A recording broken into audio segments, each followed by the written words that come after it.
समसामयिक विषयों से शुरू करता हूं और 4 पंक्तियां वेदना की आपके बीच में रखता हूं। जब हमारे रामचरितमानस पर, यहां पर हमारे बड़े बुजुर्ग लोग बैठे हुए हैं जो मानस के मर्मज्ञ हैं, हमारे रामचरितमानस पर जब कोई बात कर देता है तब मुझे तुलसीदास जी पर कोई अगर आक्षेप लगा देता है, तुलसीदास जी की पंक्तियां याद आती हैं कि तुलसी जाके मुखंते भूलहु निकसत राम, ताके पग की पग तरी मेरे तन को चाम।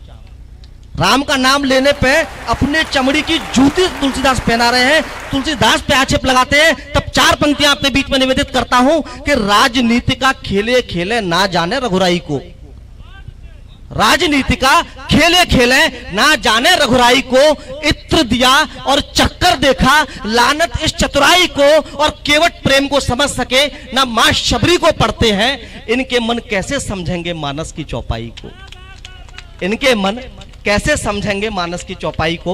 मैं संक्षिप्त में कुछ मन के निकाल के आपके समक्ष रखूंगा और आदरणीय जब मुझे इशारा कर देंगे मैं बैठ जाऊंगा। तो और एक और बात रखता हूं, देखिए हमारे आजकल के युवाओं के नायक कौन बन गए हैं, जो मुंह में गुटखा दबा के और बुलंदियों पर जाने की बात करते हैं, अपने फिल्मों में किरदारों से संस्कृति को पथभ्रष्ट करने का काम करते हैं। 4 पंक्तियां आपके बीच में निवेदित करता हूं कि संस्कृति रक्षण से बढ़कर कर्म नहीं हो सकता है। हम सब क्यों बैठे हैं यहां पर, क्यों संस्कार और संस्कृति की बात कर रहे हैं कि संस्कृति रक्षण से बढ़कर कर्म नहीं हो सकता है। अब के लहजा सख्त है मेरा, नरम नहीं हो सकता है। अरे लाल गुलाबी नीला पीला चाहे जो भी रंग पहनो, भगवा रंग केसरिया है बेशरम नहीं हो सकता है। भगवा रंग केसरिया है बेशरम नहीं हो सकता है। भगवा रंग केसरी, बड़ी एक अजीब सी हवा चल गई है। जब कोई देश की बात करता है तो कहते हैं कि फलानी पार्टी से है। अरे क्या देश की बात करना किसी पार्टी से जुड़ना होता है क्या? मैं 4 पंक्तियां इस मंच से रखता हूं कि मेरी बातें तीखी यारी लगती है तो लगने दो, मेरी बातें तीखी यारी लगती है तो लगने दो, सीने में 2 धार कटारी लगती है तो लगने दो। देश प्रेम को लिखता हूं मैं, देशद्रोह पर वार करूं, मेरी पोशाकें भगवाधारी लगती हैं तो लगने दो, मेरी पोशाकें भगवाधारी लगती है तो लगने दो। लेकिन जो हमारे सनातन को छेड़ेगा, ऐसा शिशुपाल भी था जिसने 100 गलतियां की थी, उसके बाद शीश काट दिया गया।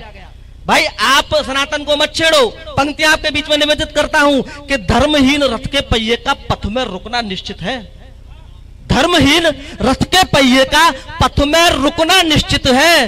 राम नाम से विमुख हुए शीशों का झुकना निश्चित है। और महावीर हनुमान की पूंछ में आग लगाने वालों सुन लो, सोने हो या चांदी की लंका का फूकना निश्चित है, सोने हो या चांदी की लंका का फूकना निश्चित है। और अंतिम बंद आपके बीच में निवेदित करूंगा।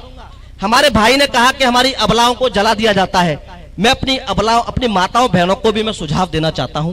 देखिए रामायण इतना बड़ा ग्रंथ हुआ है, उसमें मां सीता का उदाहरण दिया जाता है, वो तो एक अलग से व्यवस्था थी। मैं आपके बीच में वहां से कुछ लेता हूं और पंक्तियां निवेदित करके अपना स्थान लूंगा कि मां सीता के हरण का होना देव नियोजित इच्छा थी, मां सीता के हरण का होना देव नियोजित इच्छा थी।